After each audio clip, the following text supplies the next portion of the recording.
25 वर्षीय विवाहित अनुष्का बरोबर अतिशय भयानक घटना घडली। ही घटना पुणे जिल्ह्यातील आंबेगाव येथील मंचरमध्ये घडली आहे।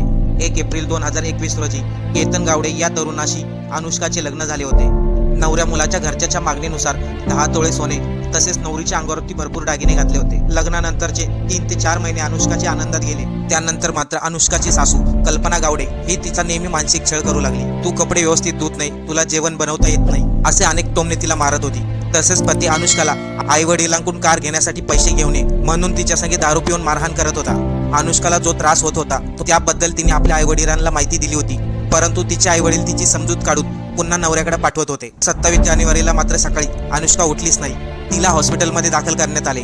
जेव्हा ही घटना अनुष्काच्या आई वडिलांना माहिती झाली त्यांनी तात्काळ हॉस्पिटलमध्ये धाव घेतली। डॉक्टरांनी 25 वर्षीय विवाहित अनुष्काला मृत घोषित केले। डॉक्टरांनी सांगितले अनुष्काच्या नाका आणि तोंडामधून रक्त आणि फेस आला होता। तिचे शरीर पूर्ण काळे निळे पडले होते। तेव्हा वडिलांना सासरच्या लोकांवर